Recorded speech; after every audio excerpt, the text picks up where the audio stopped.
So let's start polity today. So basically polity में हम start करेंगे इसके हिस्टोरिकल बैकग्राउंड से। ठीक है, हिस्टोरिकल बैकग्राउंड में हम बेसिकली ये डिस्कस करेंगे कि क्या क्या बैकग्राउंड थे which eventually set a ground जहाँ पे हम कॉन्स्टिट्यूशन की बात करने लगे। ठीक है, तो सबसे पहले रेगुलेटिंग एक्ट 1773 के बारे में बात कर लेते हैं।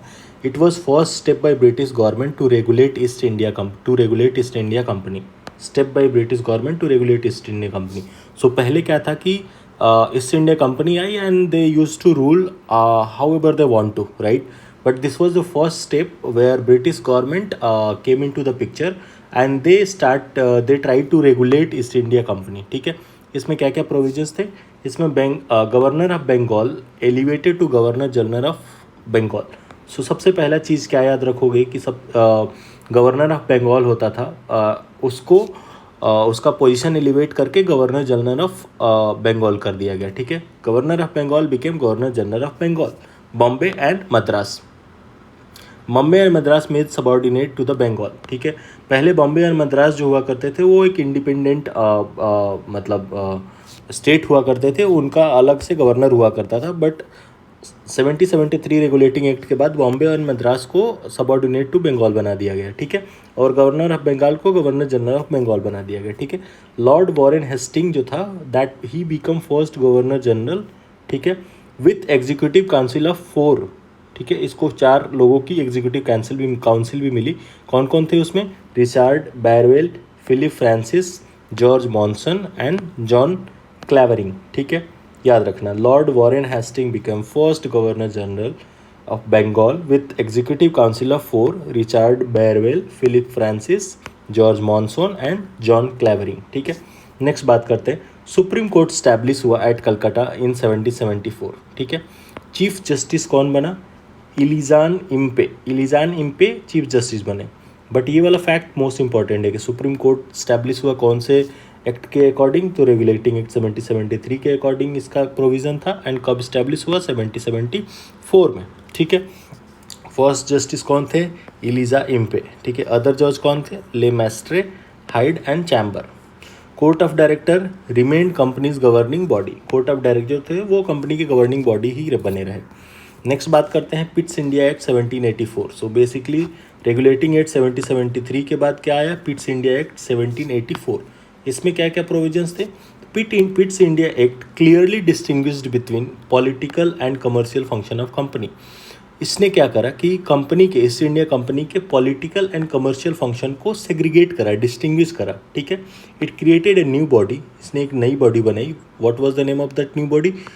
Board of control. ठीक है, बोर्ड ऑफ कंट्रोल बनाया to regulate political affairs and court of director to continue manage commercial affair. So basically commercial and political affairs को अलग अलग करने के लिए इसने 2 अलग अलग बॉडी बनाई। बोर्ड ऑफ काउंसिल बनाया to deal with political affair and court of director बनाया टू कमर्शियल अफेयर। ठीक है, इसको आप कैसे याद रखते हो? बोर्ड ऑफ कंट्रोल से याद रखो कि बोर्ड ऑफ कंट्रोल क्या करता है? बेसिकली कंट्रोल पॉलिटिकल अफेयर्स को डील करेगा एंड कोर्ट ऑफ डायरेक्टर जो था वो कमर्शियल अफेयर को डील करता था। डायरेक्टर वगैरह वाली चीज़ आपने कहाँ सुनी है? जनरली प्राइवेट कंपनीज में डायरेक्टर्स वगैरह होते हैं। ठीक है, इससे आप याद रखना कि कमर्शियल अफेयर के बारे में बात हो रही है। ठीक है, एंड बोर्ड ऑफ कंट्रोल जो था वो पॉलिटिकल अफेयर के बारे में बात करेगा। Next, board of control had 6 members. Board of control में 6 मेंबर्स थे, including British ministers, and was empowered to supervise civil and military operation in India. Simply आप याद रखो कि बोर्ड ऑफ कंट्रोल में कितने मेंबर हुआ करते थे? 6 मेंबर हुआ करते थे। ठीक है, नेक्स्ट बात करते हैं। It introduced a system of dual government, board of control and court of director. So यहाँ से एक ड्यूअल गवर्नमेंट का जन्म होता है, जिसको board of control and court of director के बारे में, जिसको board of control and court of director के नाम से जाना जाता है। ठीक है, 2 लेवल पे राज कर दिया उन्होंने। गवर्नमेंट को 2 पार्ट में तोड़ दिया, एक पॉलिटिकल अफेयर डील करेगा, एक जो है वो कमर्शियल अफेयर के बारे में डील करेगा। नेक्स्ट बात करते हैं amending act of 1781। Amending act 1781 क्या था? ये तो पिट्स इंडिया एक्ट 1784 था। अमेंडिंग एक्ट 1781 क्या था? अमेंडिंग एक्ट 1781 आई थिंक ये 1781 नहीं 1791 होना चाहिए, ये मिस्टेक है। ठीक है, क्योंकि 1781 जनरली जो ये एक्ट आते थे वो 10 साल के या 9 साल के अंतराल पे आते थे। तो 1784 के बाद 1793 में 1791 में ये आया होना चाहिए, ठीक है, देखते हैं क्या है। Amending act 1791 clarified the jurisdiction of supreme court, supreme court के जुरिस्डिक्शन को क्लैरिफाई करा। Governor general and council were exempted from supreme court for official act, company servant and company servant were also exempted for official action. So basically supreme court का जो jurisdiction था उसको fix किया गया and उसके अंतर्गत governor general जो थे एंड उसके काउंसिल जो थे वो सुप्रीम कोर्ट के ऑफिशियल एक्ट से एग्जम्प्ट हो गए थे, ठीक है। एंड कंपनी के सर्वेंट जो थे वो भी एग्जम्प्टेड थे। Appeal for provincial court were to go to governor general in council, not to the supreme court, ठीक है। तो अपील जो था फ्रॉम प्रोविंशियल कोर्ट का जो अपील था that will go to the governor general in council, not to supreme court. Next बात करते हैं चार्टर्ड एक्ट 1793 के बारे में। चार्टर्ड एक्ट 1793 में सबसे मेजर चीज़ जो आपको याद रखनी वो क्या है, it extended the trade monopoly of company in India for another 20 years. Basically जब कंपनी आई थी तो उस टाइम पे उसका अलग टाइम पीरियड फिक्स था कि हाँ भाई तुम इतने साल के लिए इंडिया में जा रहे हो ट्रेड करने के लिए।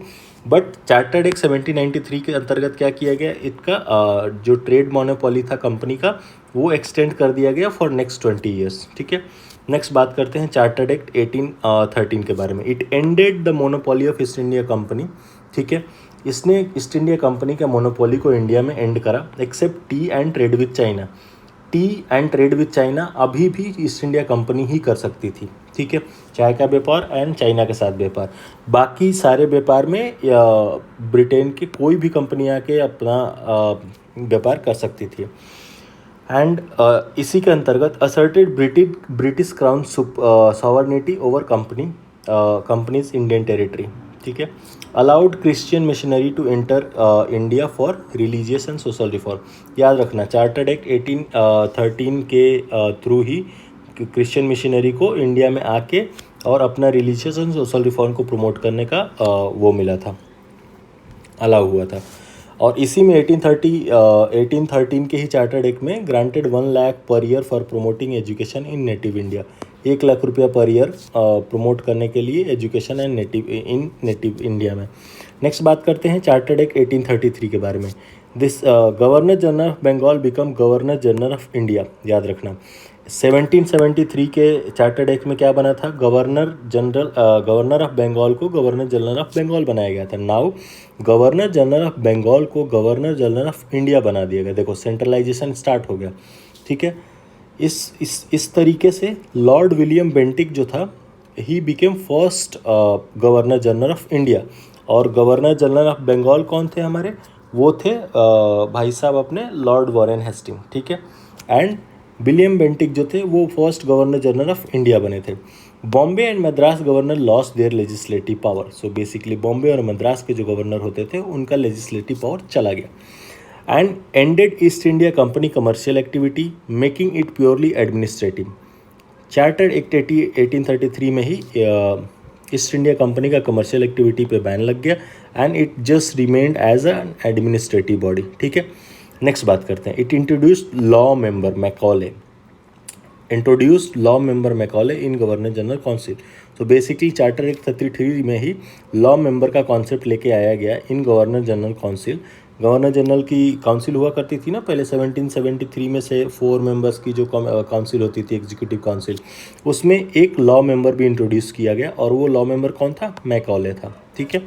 India law were codified and consolidated. India का जो लॉ था उसको कोडिफाई और कंसोलिडेट किया गया 1833 के चार्टर एक्ट के अकॉर्डिंग। नेक्स्ट बात करते हैं चार्टर्ड एक्ट 1853। इसमें क्या किया गया, separated the legislative and executive function of governor generals council. Basically governor general की जो एग्जीक्यूटिव काउंसिल होती थी उसका लेजिस्लेटिव और एग्जीक्यूटिव फंक्शन को सेपरेट कर दिया गया। नेक्स्ट क्या हुआ, introduced local representation in central legislative council for the first time.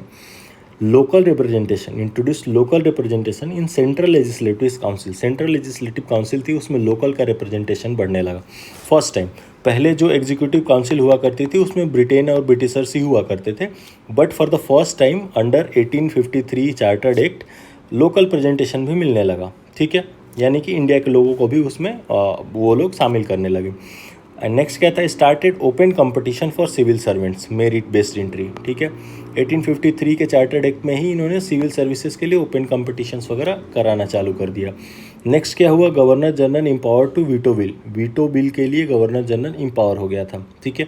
But the most important thing that you need to remember is separated the legislative and executive function of governor general council under chartered act 1853। Next बात करते हैं government of India act 1858, ठीक है। Also called act for good governance of India, इसको क्या बोला जाता है, act for good governance of India. Next क्या बोला जाता है इसको, governor general became viceroy of India. देखो यहाँ पे 1773 में क्या हुआ, गवर्नर ऑफ बंगाल को गवर्नर जनरल ऑफ बंगाल बनाया गया। चार्टर एक्ट 1833 में गवर्नर जनरल ऑफ बंगाल को क्या बनाया गया, गवर्नर जनरल ऑफ इंडिया बना दिया गया। And next government of India act 1858 में गवर्नर जनरल को वाइसरॉय ऑफ इंडिया बना दिया गया, ठीक है। And was the direct representative of British crown, British crown का डायरेक्ट रिप्रेजेंटेटिव बना दिया गया कि वो डायरेक्ट ब्रिटिश क्राउन को रिपोर्ट करेगा। Lord Canning became first viceroy, ठीक है। लॉर्ड कैनिंग जी इस तरह से फर्स्ट वाइसरॉय बने। याद रखना, first governor general of Bengal कौन बना, यहाँ पे पढ़ाया था, ठीक है, William Bentinck, lord Warren Hasting. Warren Hasting जो था governor general, first governor general of Bengal था।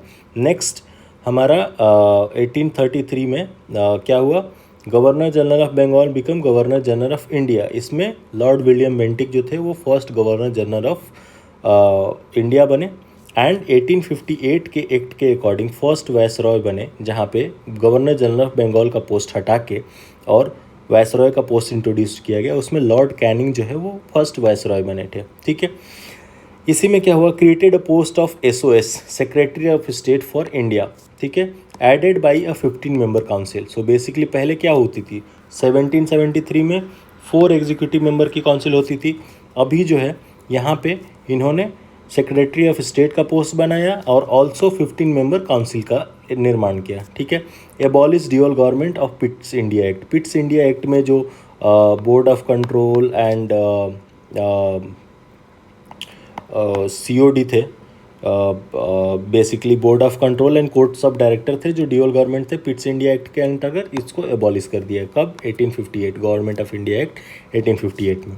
नेक्स्ट इंडियन काउंसिल एक्ट 1861 के बारे में बात करते हैं। स्टार्टेड डिसेंट्रलाइजेशन, सो बेसिकली अभी तक आप देख रहे थे कि सेंट्रलाइजेशन की पॉलिसी चालू हो रही है। पहले इन्होंने मद्रास एंड बॉम्बे का पावर बहुत कम कर दिया। अब 1861 से इन्होंने डिसेंट्रलाइजेशन का प्रोसेस चालू किया, स्टार्टेड डिसेंट्रलाइजेशन। इसमें क्या करा इन्होंने, restored legislative power to Bombay and Madras. Legislative power of Bombay and Madras जो यहाँ पे ख़त्म किया गया था, कौन से वाले में, आई थिंक इसमें हाँ, Bombay and Madras governor general lost their legislative power. Charter act of 1833 में Madras governor and Bombay governor जो थे वो अपना लेजिस्लेटिव पावर खो चुके थे, उसको रिस्टोर किया गया government of Indian council act 1861 में, ठीक है। Started decentralisation, restored legislative power to Madras and Bombay. Next क्या हुआ, allowed Indian participation in law making process, ठीक है। Viceroy could nominate Indians as non official members, ठीक है। Viceroy empower to issue ordinance valid for 6 month, जो अभी हमारे states में गवर्नर करते हैं एंड सेंटर में प्रेसिडेंट करते हैं, उसका पावर भी वाइसरॉय को दे दिया गया ऑर्डिनेंस इशू करने का, ठीक है। नेक्स्ट क्या हुआ, give statutory status to portfolio system by lord Canning. Lord Canning ने स्टैट्यूटरी स्टेटस दे दिया पोर्टफोलियो सिस्टम को, ठीक है। नॉमिनेटेड इंडियंस, ठीक है। यहाँ पे देखा हमने कि यहाँ पे Indian participation in law making process में इंडियंस को भी इन्वॉल्व करने लगे। वाइसरॉय जो थे वो इंडियंस को नॉमिनेट कर सकते थे as a non official member. उसमें जो इंडियंस नॉमिनेट हुए थे उनका नाम क्या था, राजा ऑफ बनारस, महाराजा ऑफ पटियाला, श्री दिनकर राव, ये लोग थे जो इंडिया के साइड से नॉमिनेट हुए थे, ठीक है। नेक्स्ट बात करते हैं इंडियन काउंसिल एक्ट 1892 के बारे में। Give council the right to discuss the budget. 1892 के इंडिया काउंसिल एक्ट के अंतर्गत क्या हुआ, काउंसिल को बजट डिस्कस करने का राइट दिया गया, ठीक है। Allowed members the right to ask question but no supplementary question permitted. Basically आप बजट पे क्वेश्चन तो पूछ सकते हो, बट उस पर सप्लीमेंट्री क्वेश्चन नहीं पूछ सकते। अगर वो आंसर दिया उस पर आपको फर्दर कुछ क्वेश्चन है, दैट इज़ नॉट अलाउड। ये कहाँ पे मिला? Right to discuss the budget 1892 के इंडियन काउंसिल एक्ट में। नेक्स्ट बात करते हैं Indian council act 1909 Morley Minto reform. इसको मॉर्ले मिंटो रिफॉर्म भी बोला जाता है 1909 को, ठीक है। इसमें क्या हुआ? Introduce election in legislative council for the first time. Legislative council में इलेक्शन का प्रोविज़न लेके आया गया for the first time under this Indian council act 1909 और मॉर्ले मिंटो रिफॉर्म, ठीक है। Granted right to discuss and supplementary questions in council. So basically जो हमने इंडियन काउंसिल एक्ट 1892 में ये देखा था कि right to discuss on the budget था, but right to ask question भी था, बट सप्लीमेंट्री क्वेश्चन का परमिशन नहीं था। बट यहाँ पे मॉर्ले मिंटो रिफॉर्म में क्या हुआ? इलेक्शन इंट्रोड्यूस हुआ लेजिस्लेटिव काउंसिल के लिए, और इसमें right to discuss and supplementary question in council, supplementary question भी यहाँ पे पूछ सकते थे, ठीक है। इसने इंट्रोड्यूस किया separate electorate for Muslim and hence Morley Minto called father of communal electorate. बहुत बहुत बहुत इंपॉर्टेंट चीज़ है कि मॉर्ले मिंटो रिफॉर्म में उन्होंने क्या करा कि सेपरेट इलेक्टोरेट फॉर मुस्लिम को इंट्रोड्यूस करा, ठीक है। इसीलिए लॉर्ड मिंटो को क्या बोला जाता है? फादर ऑफ कम्युनल इलेक्टोरेट, ठीक है। सत्येंद्र प्रसाद सिन्हा जो थे वो फर्स्ट इंडियन थे in the viceroy executive council. Viceroy के एग्जीक्यूटिव काउंसिल में फर्स्ट इंडियन कौन थे? सत्येंद्र प्रसाद सिन्हा। हमने बात करी ना कि 1773 के रेगुलेटिंग एक्ट में 4 एग्जीक्यूटिव काउंसिल मेंबर का इंट्रोडक्शन हुआ, जिसको बढ़ा के यहाँ पे जब वायसरॉय का इंट्रोडक्शन हुआ, वहाँ पे जब SOS आया 18 ये गवर्नमेंट ऑफ इंडिया एक्ट 1858 में फर्स्ट वायसरॉय जो लॉर्ड कैनिंग बने, इसमें SOS का पोस्ट बना सेक्रेटरी ऑफ स्टेट का, इसमें 15 मेंबर काउंसिल बन गई, ठीक है। इसी वायसरॉय के एग्जीक्यूटिव काउंसिल में घुसने वाले हमारे पहले इंडियन जो थे वो कौन थे? सत्येंद्र प्रसाद सिन्हा। याद रखना, बहुत इंपॉर्टेंट है और बहुत बार पूछा भी जाता है क्वेश्चन सी एग्जाम में। नेक्स्ट बात करते हैं गवर्नमेंट ऑफ इंडिया एक्ट 1919, ठीक है। 1919 के गवर्नमेंट ऑफ इंडिया एक्ट को मोंटेग्यू चेम्सफोर्ड रिफॉर्म भी बोला जाता है। इसमें क्या हुआ? इंट्रोड्यूस डायरकी इन प्रोविंसेस। बहुत इंपॉर्टेंट है, पूछता है कि dyarchy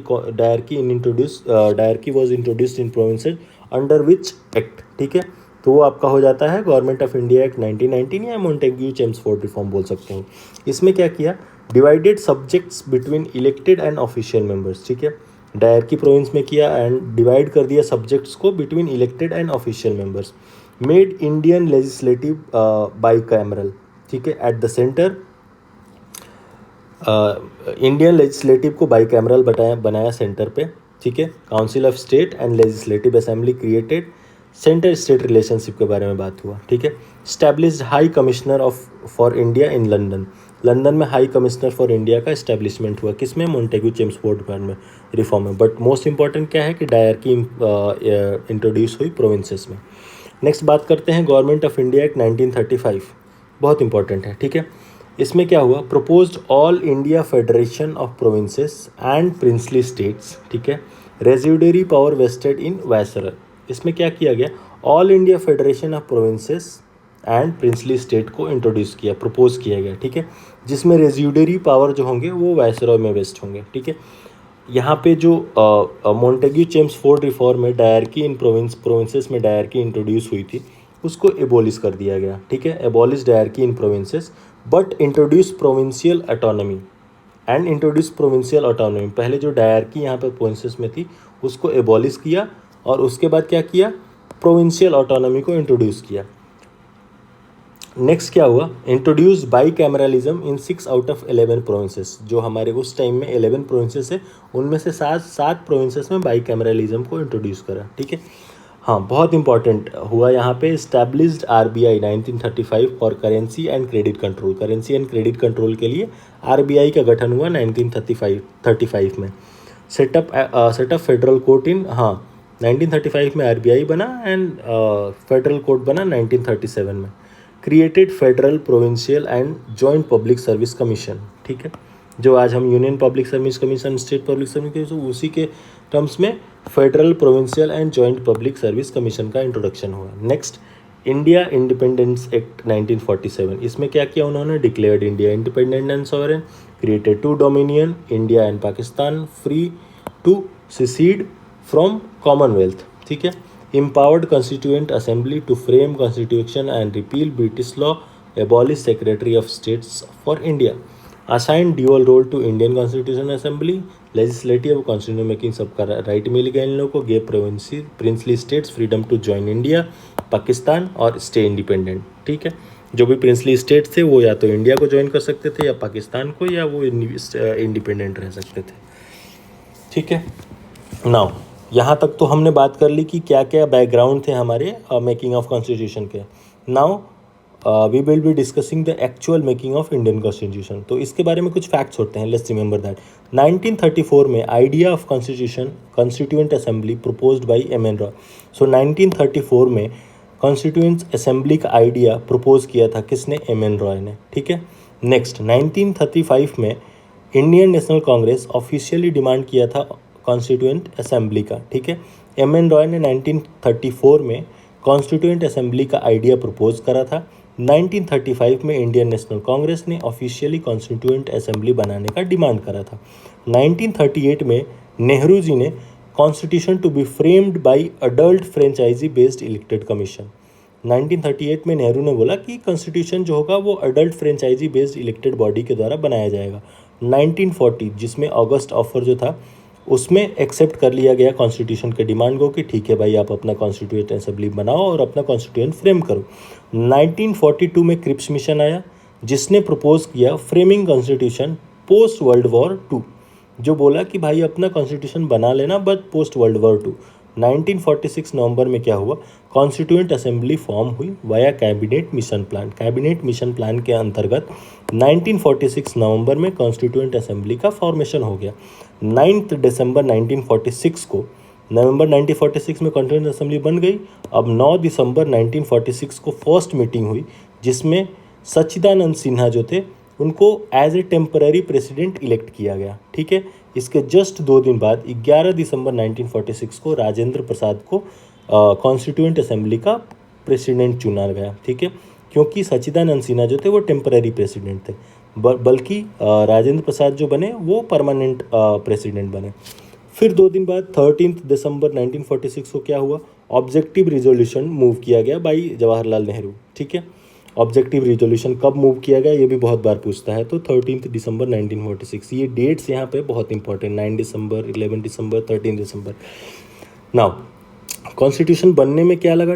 took 2 years 11 months and 18 days। ठीक है, जिसको आप कैसे याद रख सकते हो कि 3 साल में बस 12 दिन कम, 2 साल 11 महीने 18 दिन, इसमें 12 दिन और मिला दो तो ये भी 1 महीना हो जाएगा, तो 3 साल हो जाएगा। तो 3 साल में 12 दिन कम, ऐसे याद रख सकते हो अगर ये याद रखने में दिक्कत हो रहा तो। 2 years 11 months and 18 days लगे, जिसमें 11 सेशन हुए थे। ठीक है, एंड 165 डेज लगे थे। ठीक है, टुक 2 years 11 months and 18 days, 11 session हुए थे एंड 165 डेज लगे थे। 165 डेज इसलिए मेंशन है कि कहीं कहीं पे क्वेश्चन आ जाता है कि लेस देन 180 डेज में फ्रेम हो गया था, तो हाँ 165 इज़ लेस देन 180 डेज। ठीक है, चेयरमैन के बारे में बात कर लेते हैं कि कौन क्या क्या था। तो राजेंद्र प्रसाद जो थे असेंबली एंड जीवी मावलंकर लेजिस्लेचर। ठीक है, चेयरमैन असेंबली के चेयरमैन राजेंद्र प्रसाद एंड जीवी मावलंकर लेजिस्लेचर के प्रेसिडेंट। अब असेंबली ने क्या क्या अडॉप्ट करा और कब कब अडॉप्ट करा? ठीक है, फ्लैग जो अडॉप्ट करा 22 जुलाई 1947 को अडॉप्ट करा। कॉमनवेल्थ में 1949 में अडॉप्ट करा। Anthem song and first president जो है वो 24 जनवरी 1950 को हुआ। Elected doctor Rajendra Prasad as first president of India on 24 जनवरी 1950। 1950 में 24 जनवरी को बहुत सारी चीज़ें हुई। नेशनल एंथम एक्सेप्ट किया गया, नेशनल सॉन्ग एक्सेप्ट किया गया, फर्स्ट प्रेसिडेंट बनाया गया। फर्स्ट प्रेसिडेंट किसे बनाया गया? डॉक्टर राजेंद्र प्रसाद को। ठीक है, एडॉप्ट कब हुआ? 26 नवंबर 1949 को ही एडॉप्ट एंड इनेक्ट हो गया था। ठीक है, केम इनटू इफेक्ट कब हुआ? इफेक्ट में कब आया? 26 जनवरी 1950 को। इसमें क्या क्या कंटेंट? प्रियम्बल है, इसमें 22 पार्ट्स हैं, 395 आर्टिकल्स हैं, 8 शेड्यूल्स हैं, 9 अमेंडमेंट, काफ़ी अमेंडमेंट हो चुका है। ठीक है, now let's discuss about interim cabinet जो 1946 में इंटरिम कैबिनेट बनी थी, उसमें क्या क्या था, किसका किसके पास कौन कौन सा पोर्टफोलियो था। तो जवाहरलाल नेहरू क्या क्या थे? Vice president of council, external affair and commonwealth relation के वाइस प्रेसिडेंट थे। ठीक है, सरदार वल्लभ भाई पटेल क्या क्या थे? होम अफेयर था इनके पास, इंफॉर्मेशन एंड ब्रॉडकास्टिंग मिनिस्टर थे। डॉक्टर राजेंद्र प्रसाद क्या थे? फूड एंड एग्रीकल्चर मिनिस्ट्री था इनके पास। जॉन मथाई के पास क्या था? इंडस्ट्री एंड सप्लाईज मिनिस्ट्री था। जगजीवन राम के पास लेबर इंडस्ट्री था। सरदार बलदेव सिंह के पास डिफेंस मिनिस्ट्री था।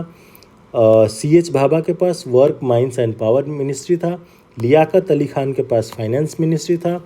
अब्दुल रब निश्तार के पास पोस्ट एंड एयर मिनिस्ट्री था। असफ अली के पास रेलवे एंड ट्रांसपोर्ट मिनिस्ट्री था। C राजगोपालाचारी के पास एजुकेशन एंड आर्ट मिनिस्ट्री था। आई चुंदरीगर के पास कॉमर्स मिनिस्ट्री था। गाजनफार अली खान के पास हेल्थ मिनिस्ट्री था। ठीक है, ये इंटरिम कैबिनेट की बात हो रही है। एंड जोगेंद्रनाथ मंडल के पास लॉ मिनिस्ट्री था। ठीक है, एक बार और इम्पॉर्टेंट चीज़ों के बारे में बात कर लेते हैं। जवाहरलाल नेहरू क्या थे? Vice president of the council थे। External affair and commonwealth relation ministry था इनके पास। Sardar Vallabh Bhai home ministry and information and broadcasting देख रहे थे। Rajendra Prasad food and agriculture. John Mathai not that important but याद रख पाओ तो रख लेना, industry and supply ministry. Jagjivan Ram labour. ठीक है, सरदार बलदेव सिंह क्या थे? डिफेंस मिनिस्टर थे। लियाकत अली खान फाइनेंस मिनिस्टर थे। ठीक है, C Rajagopalachari education and art ministry था इनके पास। नेक्स्ट बात करते हैं ड्राफ्टिंग कमेटी के बारे में। ड्राफ्टिंग कमेटी के में क्या क्या था, कितने मेंबर्स थे, कौन चेयरमैन था? तो चेयरमैन तो आप सबको याद होगा कि डॉक्टर भीमराव अंबेडकर साहब थे हमारे ड्राफ्टिंग कमेटी के चेयरमैन।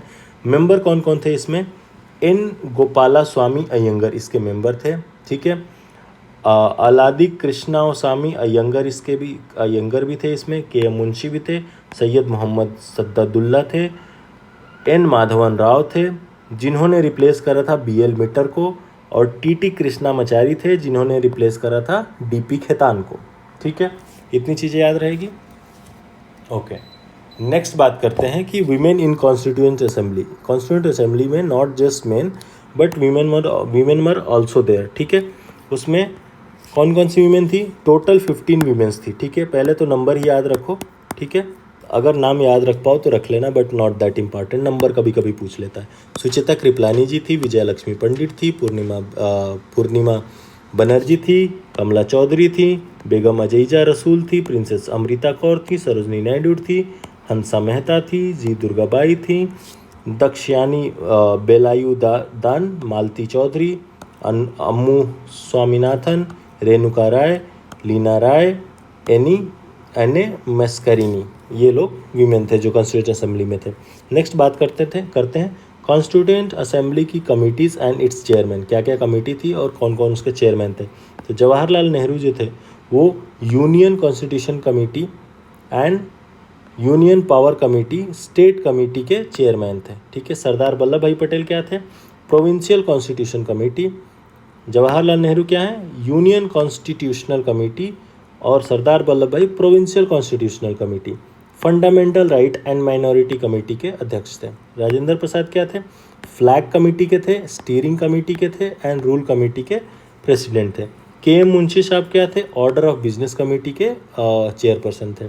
JB कृपलानी साहब फंडामेंटल राइट सब कमेटी के चेयरमैन थे। याद रखना, fundamental right and minorities committee के सरदार वल्लभ भाई थे but fundamental right sub committee के चेयरमैन जो थे वो JB कृपलानी साहब थे। HC मुखर्जी क्या थे? माइनॉरिटी सब कमेटी के चेयरमैन थे। इसमें इंपॉर्टेंट क्या है? जवाहरलाल नेहरू का याद रखना कि क्या क्या पोर्टफोलियो था। यूनियन कॉन्स्टिट्यूशन कमेटी के थे और union power committee state committee के थे। सरदार वल्लभ भाई प्रोविंशियल कॉन्स्टिट्यूशनल कमेटी के थे। राजेंद्र प्रसाद जो थे flag committee, steering committee, rules committee के थे। ठीक है, ये इंपॉर्टेंट है। Salient feature of Indian constitution. Indian constitution का सेलिएंट फीचर क्या है? ये लेंथीएस्ट रिटन कॉन्स्टिट्यूशन है। ठीक है, डिस्क्रिप्शन क्या है? ओरिजिनली 1949 में the constitution contain preamble 395 article divided into 12 parts and 8 schedules थे इसमें। ठीक है, ये लेंथीएस्ट रिटन कॉन्स्टिट्यूशन कंसिडर किया जाता है ऑफ द वर्ल्ड। इसमें क्या है? ड्रॉन फ्रॉम वेरियस सोर्सेज, बहुत सारे सोर्सेज से इसमें चीज़ें ली गई हैं। The constitution of India has borrowed most of its provision from the constitution of various country as well as from the government of India Act 1935. Very easily understood. It's a blend of rigid and flexible का इसमें blend है। The constitution of India is neither rigid nor flexible but synthesis of both. ठीक है, इसमें federal system with a unitary बायस का touch देखने को मिलता है। आर्टिकल 1 कहता है union of state and non federation of state, usual feature of federation with written constitution, division of power, independent judiciary, bicameralism. ये क्या है? ये फेडरेशन ऑफ ये फेडरलिज्म के फीचर्स हैं। यूनिटरी फीचर्स क्या क्या है इसमें? Strong centre, single constitution, single citizenship, ठीक है, single citizenship, integrated judiciary and appointment of state governor by centre, all India service, emerging power. तो याद रखना, ये पूछता है कभी कभी कि यूनिटरी फीचर क्या है हमारे कॉन्स्टिट्यूशन के, एंड इसके क्या बोलते हैं, फेडरेशन ऑफ स्टेट, फेडरेशन वाले फीचर क्या क्या हैं। तो फेडरेशन वाले क्या हैं? रिटन कॉन्स्टिट्यूशन है जिसमें स्टेट को भी इक्वल राइट है और सेंटर को भी इक्वल राइट है। डिवीज़न ऑफ पावर है कि स्टेट के पास ये पावर है एंड सेंटर के पास ये पावर है। इंडिपेंडेंट जुडिशियरी है कि ये नहीं कि वो मतलब सेंटर के दबाव में आके और सेंटर के पक्ष में घुस जाएगी। बाईकैमरलिज्म है, ठीक है। बाईकैमरलिज्म मतलब कि सेंटर में भी गवर्नमेंट है एंड स्टेट में भी गवर्नमेंट है। ये हमारे फेडरेशन के फीचर्स हैं। यूनिटरी फीचर क्या क्या है इसमें? कि स्ट्रॉन्ग सेंटर है, ठीक है, स्ट्रॉन्ग सेंटर के पास थोड़ा ज़्यादा पावर है। सिंगल कॉन्स्टिट्यूशन है कि बस सेंटर लेवल के कॉन्स्टिट्यूशन है, स्टेट अपना अलग से कॉन्स्टिट्यूशन नहीं बना सकते हैं, ये एक यूनिटरी फीचर है। सिंगल सिटीजनशिप है, कोई भी देश का नागरिक इंडिया का नागरिक होगा। It should not be the case कि वो स्टेट्स का भी नागरिकता प्राप्त करे और स्टेट्स की भी सिटीजनशिप प्राप्त करे। This is also a unitary feature. Integrated judiciary है। इंटीग्रेटेड जुडिशरी भी एक यूनिटरी फीचर है कि भाई तुम सुप्रीम कोर्ट अपने पास रखोगे and lower courts will flow down the line and सारे लोअर कोर्ट्स को ऊपर वाले कोर्ट्स की वो माननी पड़ेगी, जो कहेगा वो मानना पड़ेगा। ये भी एक यूनिटरी फीचर है। Appointment of state governors bye centre, state में जो गवर्नर अपॉइंट होंगे उसमें बस सेंटर का से होगा, स्टेट्स का कोई से नहीं होगा। This is also a part of unitary feature.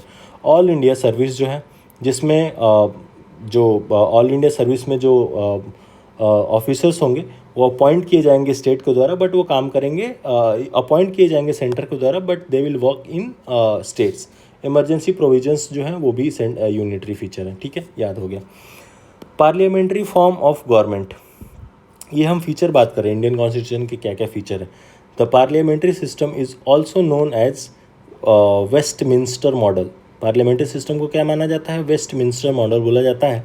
Executive remains responsible to the legislature, president is nominal, prime minister is real executive. Parliamentary form of government में क्या होता है? प्राइम मिनिस्टर रियल एग्जीक्यूटिव होता है और प्रेसिडेंट्स जो होता है वो नॉमिनल होता है। Synthesis of parliamentary sovereignty and judicial supremacy, ठीक है, इसमें क्या क्या है? सिंथेसिस ऑफ पार्लियामेंट की सोवर्निटी भी है एंड जुडिशियल सुप्रीमेसी, दोनों का सिंथेसिस देखने को मिलता है। Doctrine of sovereignty from British parliament, judicially supremacy for American supreme court, ठीक है। कौन चीज़ कहाँ से लिया गया है उसके बारे में बात करें। Doctrine of sovereignty doctrine of sovereignty जो है वो ब्रिटिश पार्लियामेंट से लिया गया है एंड जुडिशियल सुप्रीमेसी जो है वो अमेरिकन सुप्रीम कोर्ट से अलाइन करता है। नेक्स्ट है integrated and independent judiciary. Single system of courts enforces both center and state law. Single system of courts enforces both center and state law, unlike in the US where separate federal and state courts exist. India में क्या है कि integrated है, यानी कि single system of court जो है वो इन्फोर्स करेगा both central and state law को, बट जबकि यूएस में क्या है कि separate federal and state court exist करते हैं।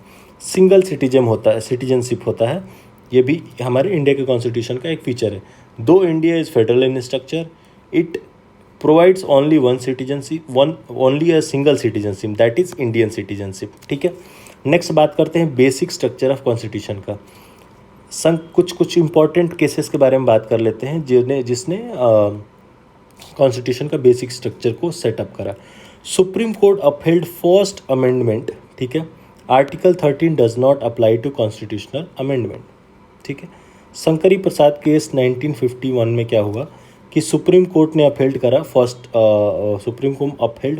अमेंडमेंट जिसमें कहा कि article 13 does not apply to constitutional amendment. Constitutional amendment जहाँ पे होगा वहाँ पे आर्टिकल 13 अप्लाई नहीं करेगा। आर्टिकल 13 क्या कहता है? वो ये कहता है कि जो भी लॉ कॉन्स्टिट्यूशन के प्रोविजंस को फॉलो नहीं करता है will remain null and void. But ये बोला गया कि भाई हम तो कॉन्स्टिट्यूशनल अमेंडमेंट कर रहे हैं, हम तो कुछ एग्जिस्टिंग वाले की बात नहीं कर रहे हैं। तो इसी में शंकरी प्रसाद केस 1951 क्या हेल्ड करा कि अपहेल्ड फर्स्ट अमेंडमेंट। ठीक है, नेक्स्ट आया गोलकनाथ केस 1967। इसमें supreme court ruled parliament can not amend fundamental right. Golaknath case 1967 में सुप्रीम कोर्ट ने बोला कि parliament can not amend fundamental right. Fundamental right को पार्लियामेंट नहीं अमेंड कर सकता है। नेक्स्ट आया हमारा 24th अमेंडमेंट एक्ट 1971। इसमें क्या हुआ? Give parliament power to amend any part of constitution including fundamental right under article 368। 24th amendment act में पार्लियामेंट को पावर मिल गया to amend any part of parliament any part of constitution including fundamental right under 368 article. ठीक है, Keshavananda Bharti case आया 1973 में। इसमें क्या हुआ? Introduced basic structure doctrine. ठीक है, अपहेल्ड 24th अमेंडमेंट। ठीक है, इसमें बेसिक स्ट्रक्चर डॉक्ट्रिन का वो हुआ, जबकि 24th जो अमेंडमेंट हुआ था उसको अपहेल्ड किया गया। 42nd अमेंडमेंट एक्ट 1976 में जो हुआ वो क्या किया? Curtailed judicial review, tried to give unlimited amending power to parliament. 47 amendment act में क्या किया गया? जुडिशियल रिव्यू के पावर को कर्टेल किया गया और अनलिमिटेड पावर देने की कोशिश की गई पार्लियामेंट को to amend constitution. Minerva mill case 1960 में क्या हुआ? Supreme court ruled judicial review is part of basic structure. Minerva mill case में सुप्रीम कोर्ट ने बोला कि भाई जुडिशियल रिव्यू जो है वो पार्ट ऑफ बेसिक स्ट्रक्चर है। तुम कॉन्स्टिट्यूशन के जो यहाँ पे केशवानंद भारती केस में बोला गया था कि ठीक है तुम कॉन्स्टिट्यूशन के किसी भी पार्ट को अमेंड कर सकते हो but you can not change the basic structure of the constitution. ठीक है, और यहाँ पे 42nd में क्या किया गया कि जुडिशियल रिव्यू को कर्टेल करने की कोशिश की गई। तो नेक्स्ट मिनर्वा मिल केस में क्या किया सुप्रीम कोर्ट ने कि जुडिशियल रिव्यू को बोला कि ये पार्ट ऑफ बेसिक स्ट्रक्चर है भाई, और पार्ट ऑफ बेसिक स्ट्रक्चर को तो तुम चेंज कर ही नहीं सकते हो, इसके अलावा तुमको जो चेंज करना है वो करो। ठीक है, नेक्स्ट बेसिक स्ट्रक्चर में क्या क्या बोला सुप्रीम कोर्ट ने। ऑल्दो सुप्रीम कोर्ट ने स्पेसिफिकली कहीं पे लिस्ट नहीं दी हुई है कि ये सारे हमारे पार्ट ऑफ बेसिक स्ट्रक्चर है, but through its various judgement एक लिस्ट है जिसमें हम देखते हैं कि क्या क्या बेसिक स्ट्रक्चर के एलिमेंट है इसके।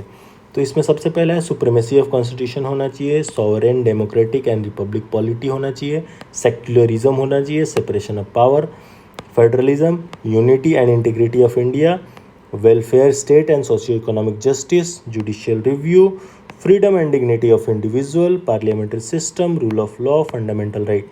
ये सारे जो पार्ट हैं ये बेसिक स्ट्रक्चर के पार्ट हैं और इसको कभी भी तुम अमेंड नहीं कर सकते थ्रू एनी पार्लियामेंट्री एक्टिविटी। ठीक है, नाउ थोड़ा सा और बात कर लेते हैं सोर्स ऑफ इंडियन कॉन्स्टिट्यूशन कि कौन सा पार्ट कहाँ से बोरो किया गया है। बेसिकली बोरो नहीं, in terms of B.R. Ambedkar ransack किया गया है। ठीक है, जो भी पार्ट अच्छा लगा उसको रैंसेक कर लिया गया। तो गवर्नमेंट ऑफ इंडिया एक्ट 1935 से क्या क्या लिया गया है? फेडरल स्कीम लिया गया है, ऑफिस ऑफ गवर्नर लिया गया है, जुडिशरी लिया गया है, पब्लिक सर्विस कमीशन लिया गया है, इमरजेंसी प्रोविजंस लिए गए हैं, एडमिनिस्ट्रेटिव डिटेल्स लिए गए हैं। Next, distribution of power between centre and state in Indian constitution based on act 1935।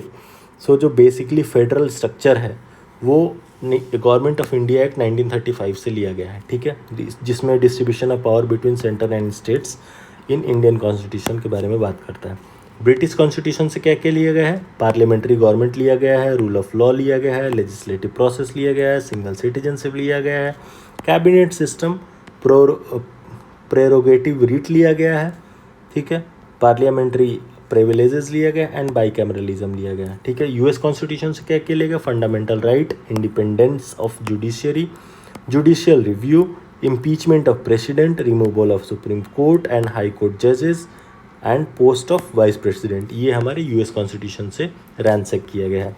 Irish constitution से क्या क्या लिया गया है, डीपीएसपी लिया गया है, directive principle of state policy, nomination of member to Rajya Sabha का तरीका लिया गया है and method of election of president borrow किया गया है, ये आयरिश कॉन्स्टिट्यूशन से। कैनेडियन से क्या क्या लिया गया है, फेडरेशन विथ स्ट्रॉन्ग सेंटर, ये कनाडा से लिया गया है। Wasting of residual power in the centre, ये भी लिया गया है कनाडा से। Appointment of state governor by centre and advisory jurisdiction of supreme court, ठीक है। बेसिकली जितनी भी फेडरेशन विथ स्ट्रॉन्ग सेंटर वाला स्कीम है वो कैनेडियन कॉन्स्टिट्यूशन से लिया गया है।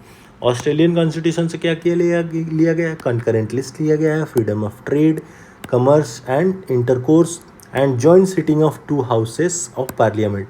यहाँ पे डेडलॉक हो जाता है तो राज्यसभा और लोकसभा साथ में सिटिंग कर सकता है, इसका प्रोविज़न भी ऑस्ट्रेलिया वाले कॉन्स्टिट्यूशन से लिया गया है। Weimar constitution of Germany, Germany से क्या लिया गया है, suspension of fundamental rights during emergency, emergency के टाइम जो फंडामेंटल राइट का सस्पेंशन हो जाता है, ये चीज़ जर्मनी से ली गई है। सोवियत यूनियन यूएसएसआर से क्या लिया गया, फंडामेंटल ड्यूटीज़ ली गई है एंड आइडियल्स ऑफ जस्टिस लिया गया है। Social, economical and political justice की जो हम बात करते हैं प्रियम्बल में, ये चीज़ भी रसिया से लिया गया है और फंडामेंटल ड्यूटीज़ भी लिया गया है। नेक्स्ट बात करते हैं हम फ्रेंच कॉन्स्टिट्यूशन से क्या लिया गया है, Republic and ideals of liberty लिया गया है। Republic and ideas of liberty, equality and fraternity लिया गया है इन प्रियम्बल। फ्रेंच कॉन्स्टिट्यूशन से liberty, equality and fraternity. South American constitution से क्या लिया गया है, constitution procedure for amendment of constitution, हाँ अमेंडमेंट करने का जो प्रोसीजर है वो साउथ अफ्रीका के कॉन्स्टिट्यूशन से लिया गया है। And election of member of Rajya Sabha का भी जो प्रोसेस है वो भी साउथ अफ्रीका के कॉन्स्टिट्यूशन से लिया गया। जापानीज कॉन्स्टिट्यूशन से क्या लिया गया है, प्रोसीजर इस्टेब्लिश बाई लॉ, ठीक है, याद हो गया। नेक्स्ट देखते हैं प्रियम्बल ऑफ इंडियन कॉन्स्टिट्यूशन, इसमें क्या क्या की फैक्ट्स हैं जो हमें याद रखने हैं, जो पूछा जा सकता है। The American constitution was the first to begin with preamble, America का जो कॉन्स्टिट्यूशन था वो पहला ऐसा कॉन्स्टिट्यूशन था which was beginning with the preamble. India's preamble is based on the objective resolution moved by Jawaharlal Nehru, जो ऑब्जेक्टिव रिजोल्यूशन यहाँ पे 13 दिसंबर को जवाहरलाल नेहरू ने मूव करा था, ये यहाँ पे मेंशन था, हाँ ऊपर पढ़ाया था ना, 13 दिसंबर 1946 को ऑब्जेक्टिव रिजोल्यूशन मूव किया नेहरू साहब ने। तो जो ऑब्जेक्टिव रेजोल्यूशन जवाहरलाल नेहरू ने मूव करा था उसी पे ये बेस्ड है हमारा क्या, इंडियन प्रियम्बल, ठीक है। The preamble reflects the philosophy and vision of constitution maker, ठीक है, कॉन्स्टिट्यूशन मेकर का क्या फिलॉसफी और विजन रहा था उसको रिफ्लेक्ट करता है। It has been amended only once, एक बार इसको अमेंड किया जा चुका है by the 42nd constitutional amendment, ठीक है, 1976 में।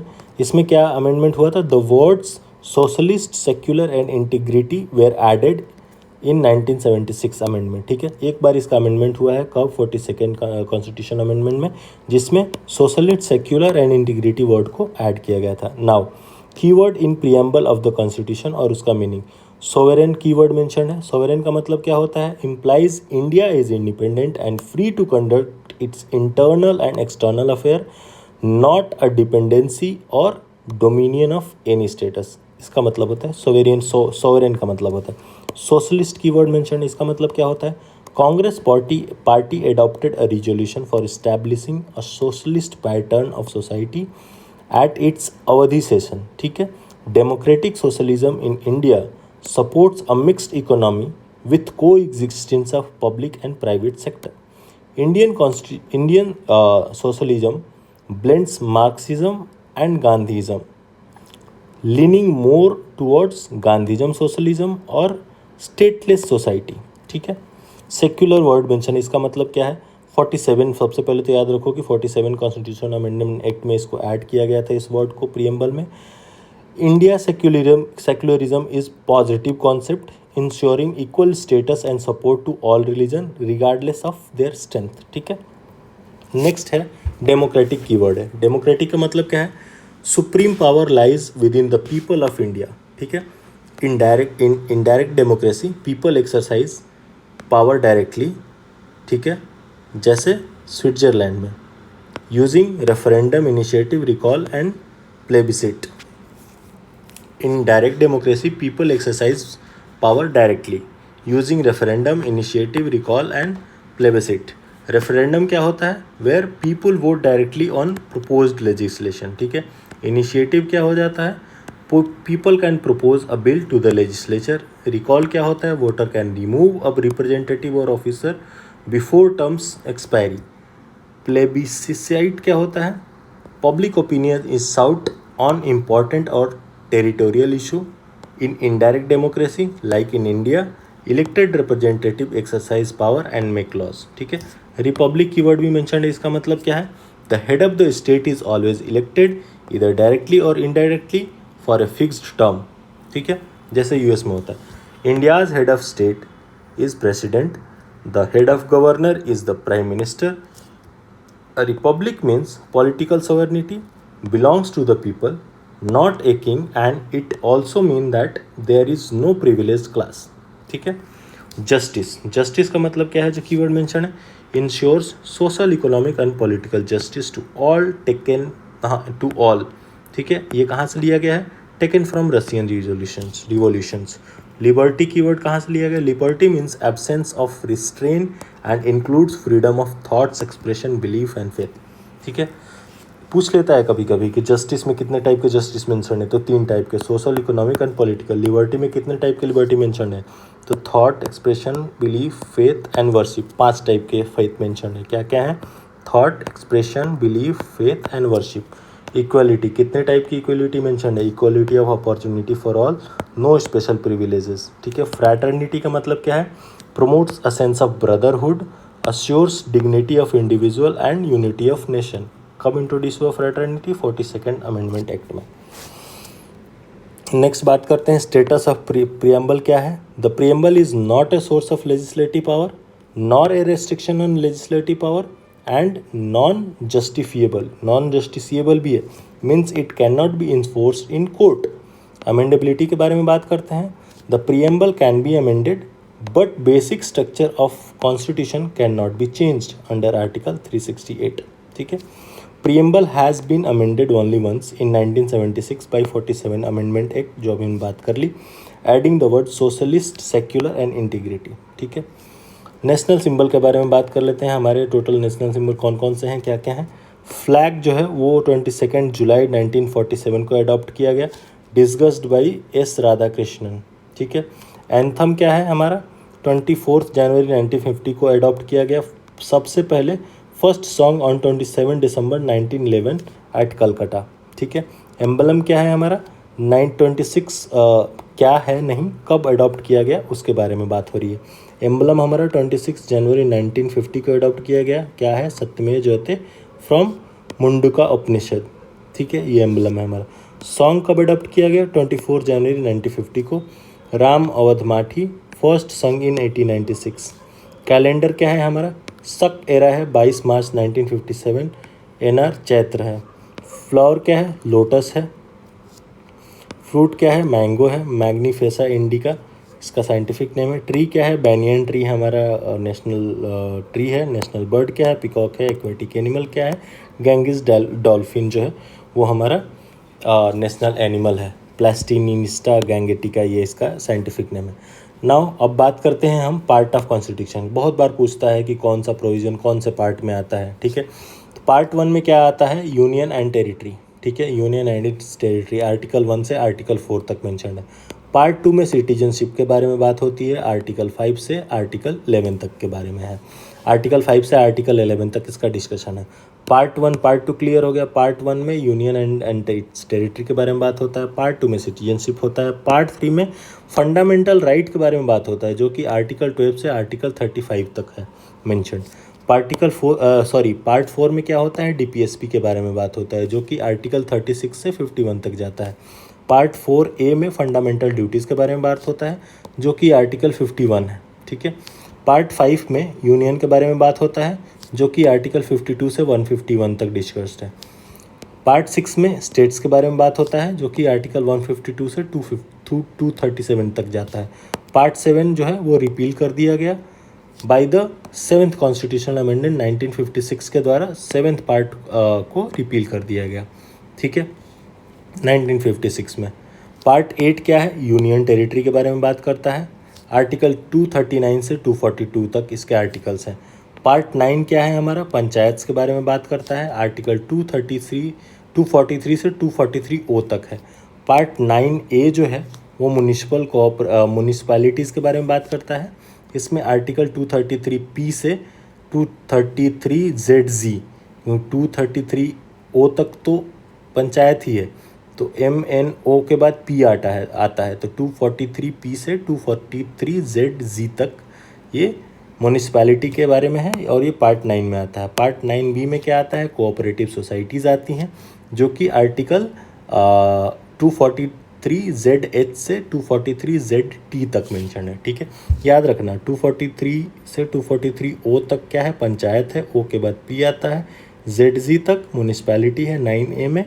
म्यूनसिपैलिटी के बाद कोऑपरेटिव सोसाइटी आता है, ZZ के बाद, Z के बाद क्या आएगा, H, तो 243ZH से 243ZT तक कोऑपरेटिव सोसाइटी के बारे में बात हो रही है पार्ट 9 में। ठीक है, पार्ट 10 में क्या बात होती है, शेड्यूल्ड एंड ट्राइबल एरिया के बारे में बात होती है, article 244 and 244A। Next part 11 के बाद, पार्ट 11 में क्या है, relation between union and states. ठीक है, relation between union and states के बारे में यहाँ पे बात होती है, जो कि आर्टिकल 245 से 263 के तक है। पार्ट 12 में क्या है, finance, property, contracts and dispute के बारे में बात होता है, जो आर्टिकल 264 से 300A तक मेंशन्ड है। पार्ट 13 में क्या है, trade, commerce and intercourse with in the territory of India, जो कि आर्टिकल 301 से लेकर 307 तक मेंशन्ड है। पार्ट 14 में क्या है, services under the union and states के बारे में बात होता है, आर्टिकल 308 से लेकर आर्टिकल 323 तक है। पार्ट 4A में क्या है, ट्राइब्यूनल्स के बारे में बात होता है, जो कि आर्टिकल्स 323A से 323B तक है। पार्ट 15 में क्या है, इलेक्शन के बारे में बात होती है, जो कि आर्टिकल 324 से आर्टिकल 329A तक है। Special provision in respect of certain classes, special provision in respect of certain classes जो है वो पार्ट 16 में बात होता है, आर्टिकल 330 से 342A तक है। पार्ट 17 में क्या बात होता है, ऑफिशियल लैंग्वेज के बारे में बात होती है, जो कि आर्टिकल 343 से आर्टिकल 351 तक है। पार्ट 18 में क्या है, इमरजेंसी प्रोविजंस के बारे में बात होता है, जो कि आर्टिकल 352 से 360 तक है। पार्ट 19 में क्या है, मिसलेनियस चीज़ें हैं। पार्ट 18 में emergency provision, very very important, ठीक है, क्योंकि ये बहुत बार पूछता है कि इमरजेंसी प्रोविज़न कौन से पार्ट में मेंशन्ड है, तो पार्ट 18 में मेंशन्ड है। पार्ट 19 में मिसलेनियस चीज़ें हैं, जो 361 से 367 तक article. Constitutional amendment, again a very important question यहाँ से फ्रेम होता है कि कॉन्स्टिट्यूशनल अमेंडमेंट जो है वो पार्ट 20 में कौन से पार्ट में मेंशन्ड है, वो आर्टिकल 368 के अंतर्गत पार्ट 20 में मेंशन्ड है। ठीक है, पार्ट 21 में क्या है, temporary, transitional and special provision के बारे में बात होती है, आर्टिकल 369 से 392 तक। पार्ट 22 में क्या है, short title, commencement, authoritative text in Hindi, article 393 से आर्टिकल 395 तक ये बात करता है। ठीक है ना, अब थोड़ा सा शेड्यूल्स के बारे में बात करते हैं। शेड्यूल्स को याद रखने के लिए तो बहुत ही एक ट्रिक भी है, टीयर्स ऑफ ओल्ड पीएम करके। ठीक है, इसको मैं थोड़ा अच्छे से लिख देता हूँ, है ना, it would be easy to remember. ये है फर्स्ट शेड्यूल, विट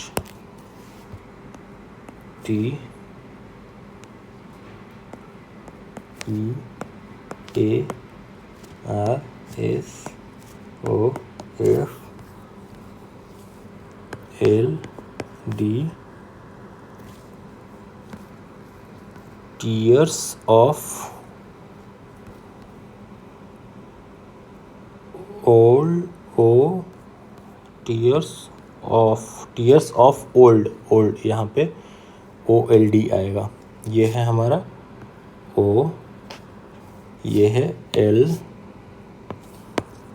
दोनों को मिटा देता हूँ मैं, ये टीयर्स ऑफ हो गया, ये OLD, ये P, ये M, tears of old PM। ये शेड्यूल से याद करने का तरीका है। ठीक है, इसमें क्या होता है, फर्स्ट शेड्यूल में क्या मेंशन है, यूनियन एंड स्टेट टेरिटरीज। क्या करता है, ये टेरिटरीज के बारे में बात करता है, तो टेरिटरीज के बारे में बात करता है, इसलिए इसका T ले लिया। ठीक है, mention states and union territories in India, so basically territories आ रहा है तो इसलिए T ले लिया। सेकेंड शेड्यूल क्या करता है, salary, pension, allowances for important officials like president, government, speaker, chairman, जजेस। ये क्या बात करता है? इमोल्यूमेंट्स, इमोल्यूमेंट्स के बारे में बात करता है, इसलिए इसका ई ले लिया। ठीक है, नेक्स्ट आता है हमारा ओथ एंड अफर्मेशन। अफर्मेशन का ए ले लिया और ये बन गया हमारा ए, TEA। फोर्थ शेड्यूल क्या करता है? Representation in the state assembly, allocation of seat in Rajya Sabha. ठीक है, ये रिप्रेजेंटेशन के बारे में बात करता है राज्यसभा में, इसलिए इसका आर ले लिया। फिफ्थ शेड्यूल में क्या बात होती है? Administration and control of scheduled area and scheduled tribe. यहाँ पे शेड्यूल्ड एरिया और शेड्यूल्ड ट्राइब के बारे में बात हो रही है, इसलिए इसका एस ले लिया। एस से शेड्यूल्ड एरिया और शेड्यूल्ड ट्राइब हो गया। नेक्स्ट, सिक्स्थ शेड्यूल में क्या बात होता है? Administration of tribal area in Assam, Meghalaya, Tripura and Mizoram. ये है शेड्यूल्ड एरिया, ट्राइबल एरिया। ये टीयर्स ऑफ ओ से क्या है यहाँ पे? Other areas. ये शेड्यूल्ड एरिया, ट्राइबल एरिया है, और ये है अदर एरियाज़। ठीक है, ये other than scheduled and tribal area के अलावा जहाँ पे एडमिनिस्ट्रेशन करना है उसके बारे में बात करता है। फिफ्थ शेड्यूल जो है वो administration and control of scheduled area and scheduled tribe area के बारे में बात करता है।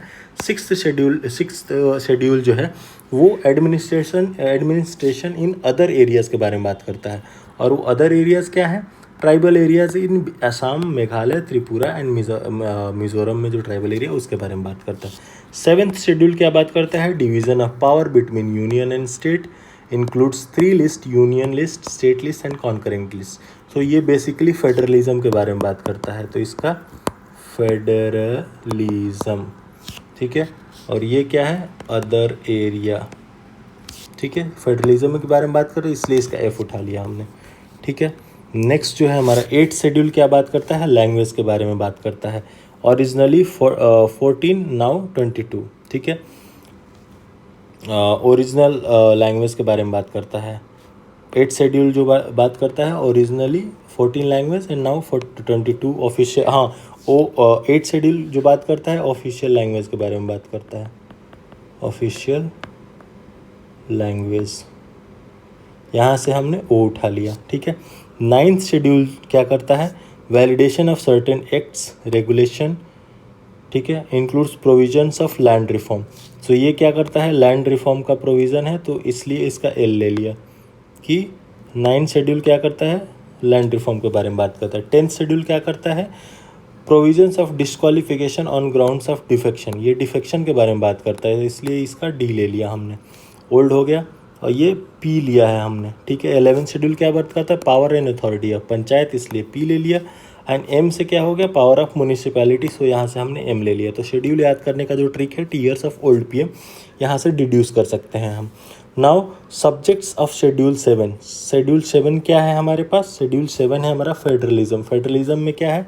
State list, union list and concurrent list. तो इन शेड्यूल इनमें क्या क्या सब्जेक्ट्स हैं उनके बारे में बात करते हैं। तो यूनियन लिस्ट में क्या सब्जेक्ट्स हैं, स्टेट लिस्ट में क्या है, एंड कॉन्करेंट लिस्ट में क्या है। ठीक है, यूनियन लिस्ट में आता है जो मोस्ट इंपॉर्टेंट सब्जेक्ट्स होता है, जैसे डिफेंस हो गया, फॉरेन अफेयर हो गया, सिटीजनशिप हो गया, कम्युनिकेशन हो गया, atomic energy, insurance, stock market, ports, bank, census, income tax, corporate tax, service tax, railways, post and minerals. ठीक है, टोटल कितने हो गए? 1 2 3 4 5 6 7 8 9 10 11 12 13 14 15 16, टोटल 16 आ गए हमारे पास।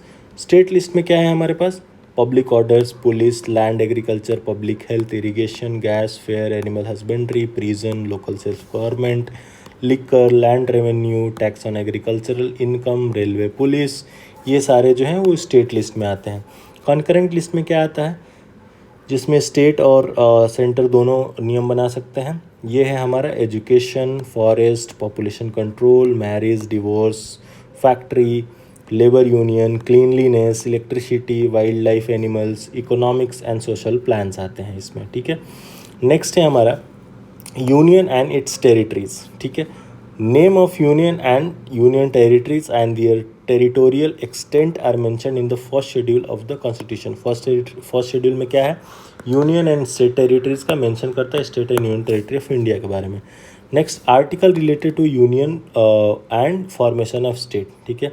आर्टिकल क्या क्या है उससे रिलेटेड, उसके बारे में बात करते हैं। आर्टिकल 1 क्या करता है, describes India that is Bharat as union of states rather than a federation of state. It deals with name of country, type of polity, ठीक है। इंडिया दैट इज भारत क्या है, यूनियन ऑफ स्टेट है, फेडरेशन ऑफ स्टेट नहीं है। इसमें states ने agreement करके और ये नहीं बनाया है, बाय डिफ़ॉल्ट जो है स्टेट जो है वो पार्ट ऑफ दिस यूनियन है, ठीक है। ये आर्टिकल 1 बात करता है, that is India that is Bharat is union of state not a federation. Article 2 क्या करता है, grant power to parliament to admit new states into union. Parliament जो है वो न्यू स्टेट्स को यूनियन में मिला सकता है। Refers to the admission of states which are already in existence. देखो, admit new states into the union, ये क्या करता है, refer the admission of states which are already in existence, ठीक है। जो ऑलरेडी एग्जिस्टेंस है उनको वो यूनियन में स्टेट्स में मिला सकता है। नेक्स्ट क्या है, establish new states not in existence earlier, ठीक है। इसमें क्या करता है, it refers to the establishment of states which were not in existence before. जैसे वो पार्ट ऑफ इंडिया नहीं थे, बट लेट्स से हमने किसी युद्ध में किसी की टेरिटरी जीत ली, तो उसको इस्टेब्लिश करने के लिए आर्टिकल 2 के अकॉर्डिंग पार्लियामेंट के पास पावर है कि वो उसको एडमिट कर सकता है। आर्टिकल 3 क्या करता है, आर्टिकल 3 में parliament can form new state by separating और uniting territories, increase the area of any state, diminish the area of any state, alter the boundary of any state, alter the name of any state. Condition क्या है इसमें, only with prior recommendation of president, president के prior recommendation पे ही कर पाएगा। President must refer the matter to the state legislature for its view with in a specified period. Parliament is not bound by the views of the state legislature. अगर वो चाहें तो ये सारा काम कर सकता है, स्टेट्स ना अलाइन हो तो भी। States consent is not required. India is an indestructible union of destructible states. That means union तो इनडिस्ट्रक्टिबल है, स्टेट्स भले डिस्ट्रक्ट हो सकता है, इसका एरिया उठा कर दूसरे स्टेट में डाल दिया जाएगा या दूसरे स्टेट को इसमें आके मिला दिया जाएगा, बट यूनियन जो है that will remain indestructible. Article 4 क्या बात करता है, law made under article 2 and 3, इसके बारे में बात करता है। Not considered constitutional amendment under article 368। अगर कोई भी लॉ आर्टिकल 2 एंड 3 के अंतर्गत बनता है तो उसको कॉन्स्टिट्यूशनल अमेंडमेंट अंडर आर्टिकल 368 नहीं माना जाएगा। And can be passed by a simple majority using the ordinary legislative process. इसमें कोई स्पेशल मेजॉरिटी एंड वो ब्ला चीज़ों की ज़रूरत नहीं है, ठीक है। नेक्स्ट बात करते हैं various commissions in evolution of state and UTs. State and UTs के इवोल्यूशन में कौन कौन से कमीशन है और उनका क्या क्या योगदान था। सबसे पहले आया धार कमीशन 1948 में। उसने क्या बोला, recommended state reorganisation based on administrative convenience not on language. So Dhar commission जो 1948 में आया, उन्होंने सीधे सीधे बोला कि स्टेट का रीऑर्गेनाइजेशन तो करो but on the basis of administrative convenience करो, लैंग्वेज के बेसिस पे मत करो, ठीक है। धार कमीशन के बाद जेवीपी कमेटी आई जो 1948 से 1949 तक अपना वो बताया, और उसने भी rejected language as the basis of state reorganisation in its April 1949 report, ठीक है। बट आंध्रा स्टेट फॉर्मेशन जो हुआ वो फर्स्ट लिंग्विस्टिक स्टेट फॉर्म हुआ by separating Telugu speaking areas from Madras, ठीक है। जेवीपी कमेटी ने भी बोला कि rejected language as the basis of state reorganisation, जो उन्होंने अप्रैल 1949 के रिपोर्ट में सबमिट करा था। फिर लेकिन आंध्रा स्टेट जो है वो फॉर्म हुआ ऑन फर्स्ट लिंग्विस्टिक स्टेट, जिसमें मद्रास से अलग करके तेलुगु पीपल को बनाया गया था। फजल अली कमीशन आया 1953 में। उसने क्या रिकमेंड करा, रीऑर्गेनाइजेशन ऑन लिंग्विस्टिक लाइन, ठीक है भाई तुम लैंग्वेज के आधार पे कर लो, but rejected one language one state theory, एक राज एक लैंग्वेज की थियरी को रिजेक्ट करा। इसमें मेंबर्स कौन कौन से थे, फजल अली चेयरमैन थे, KM पनीकर थे, HM कुंजरू थे। तो 3 कमीशंस के बारे में हमने बात कर ली, ठीक है। हाँ, ये जो जेवीपी कमेटी आई थी, जेवीपी कमेटी ने बोला था कि लैंग्वेज के बेसिस पे स्टेट मत बनाओ, बट स्टिल आंध्रा स्टेट का फॉर्मेशन हुआ फर्स्ट लिंग्विस्टिक स्टेट के बेसिस पे। क्यों हुआ? क्योंकि पोट्टी श्री रामुलु जो थे वो 56 डे हंगर स्ट्राइक पे बैठ गए थे फॉर आंध्र प्रदेश फॉर्मेशन, और उनका डेथ हो गया था। तो इसलिए गवर्नमेंट जो थी वो बहुत प्रेशर में आ गई थी और उसको उसका first state on the basis of language करना पड़ा। तो सबसे पहले धार कमीशन आया 1948 में, उसने स्टेट का जो फॉर्मेशन है ऑन लिंग्विस्टिक बेसिस उसको रिजेक्ट करा। फिर उसके बाद जेवीपी कमीशन आया, उसने भी रिजेक्ट करा 1949 में, बट स्टिल उस टाइम पे आंध्र प्रदेश का फर्स्ट लिंग्विस्टिक स्टेट के रूप में गठन हुआ, राइट। क्योंकि पोटी श्री रामुलु का डेथ हो गया था हंगर स्ट्राइक की वजह से। फिर फजल अली कमीशन आया 1953 में, उसने बोला कि ठीक है भाई तुम लिंग्विस्टिक लाइन पे बना लो, but one language one state वाली थियरी को मत अपनाना। इसके मेंबर कौन कौन थे? फजल अली थे चेयरमैन, KM पनिकर थे एंड HN कुंजरू थे। नेक्स्ट हम देखते हैं स्टेट रीऑर्गेनाइजेशन एक्ट 1956 में जो आया, जिसमें new states and union territory create हुई आफ्टर 1956, ठीक है। 1956 में क्या बना? केरला, त्रावणकोर, कोचीन, साउथ कनारा, आंध्र प्रदेश बना, आंध्रा प्लस हैदराबाद को मिला के मध्य प्रदेश बना, मध्य भारत और विंध्या और भोपाल को मिला के न्यू यूटीज़ बनी, लैक्काडीव बनी, मिनिकॉय बना, मिनिडिव आइसलैंड, ठीक है। तो इसमें क्या क्या 1956 में कौन कौन से राज्य बने? केरला बना, आंध्र प्रदेश बना, मध्य प्रदेश बना, ठीक है। ये तो राज्य बने। 1960 में क्या बना? महाराष्ट्र बना, गुजरात बना। महाराष्ट्र और गुजरात बाइफरकेट हो गए, ठीक। फिर 1961 में क्या बना? दादर एंड नागर हवेली बना 10th कॉन्स्टिट्यूशनल अमेंडमेंट के अकॉर्डिंग। 1962 में गोवा दमन दीव बना 12th कॉन्स्टिट्यूशनल अमेंडमेंट के अकॉर्डिंग, एंड पुद्दुचेरी बना फ्रेंच हैंडओवर से। 1963 में क्या बना? नागालैंड बना। 1966 में हरियाणा बना। 1971 में हिमाचल प्रदेश बना। 1971 में सिक्किम बना। 36 कॉन्स्टिट्यूशनल अमेंडमेंट के according Sikkim become a full fledge state. 1976 में सिक्किम बना और 36 कॉन्स्टिट्यूशनल अमेंडमेंट एक्ट के थ्रू सिक्किम को फुल फ्लेज स्टेट का स्टेटस मिल गया। 1987 में मिजोरम, अरुणाचल एंड गोवा बना। 2000 में छत्तीसगढ़, उत्तराखंड और झारखंड बना। 2014 में तेलंगाना। 2019 में 2 union territory Jammu and Kashmir, Ladakh. Jammu and Kashmir reorganisation act 2019 bifurcated into Jammu Kashmir and Ladakh UT, ठीक है।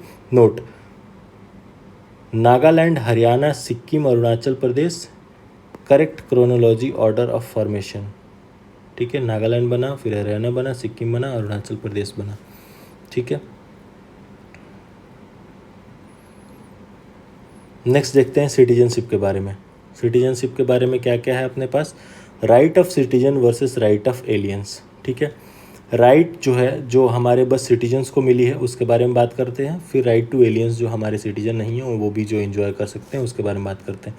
तो बेसिकली अगर हम ये याद कर लें कि कौन कौन से ऐसे राइट्स हैं जो बस एलियंस को हैं, तो वो छोड़ के बाकी जितने भी राइट्स होंगे वो हमारे सिटीजन्स को होंगे, ठीक है। एक एक करके देख लेते हैं। राइट ओनली टू सिटीजन्स मतलब कि ये हमारे बस इंडियन सिटीजन ही अवेल कर सकते हैं, ये किसी भी फॉरेनर को अलाउड नहीं है। क्या है? Enjoy all civil and political right, no discrimination on the ground of religion, race, caste, sex, article 15, article 16, article 19, article 29, 30, ये जो हैं हमारे बस सिटीजन ही अवेल कर सकते हैं, ठीक है। मैं राइट ऑफ सिटीजन्स को यहाँ पे लिख देता हूँ। आर्टिकल जो है हमारा 15, 16, आर्टिकल 15, 16, 19 एंड 29, 30, 19, 29 एंड 30, ये आर्टिकल जो है वो only to the Indian citizen है, ठीक है। Right to vote in Lok Sabha election, right to contest in parliament, eligibility for higher office president, इसके लिए भी बस सिटीजन ही अलाउड है, ठीक है। अब राइट टू एलियन किसको alien, citizen of outside country को हम एलियन बोल रहे हैं। Do not enjoy civil and political right, इसको सिविल एंड पॉलिटिकल राइट नहीं मिलता है। Alien enjoy all other right except article 15, 16, 19, 29 and 30, इस आर्टिकल के अलावा जो भी राइट्स हैं हमारे में वो आउटसाइडर्स को भी मिलते हैं। Enemy aliens are not protected against arrest and detention. Article 22 जो है वो सबको मिलता है एक्सेप्ट एलियंस और Indian citizen, but enemy aliens जो है, जो हमारे एनिमी देश के जैसे पाकिस्तान के सिटीजन हैं, उनको आर्टिकल 22 का राइट नहीं मिलेगा। ठीक है, नोट क्या है, in India both a citizen by birth and a neutralise citizen can become the president. President कौन कौन बन सकता है, citizen by birth and citizen bye naturalisation. ठीक है, but in US only a citizen by birth can become the president. ये difference याद रखना। ठीक है, तो अभी के लिए यहीं पे रहने देते हैं, next part will follow tomorrow.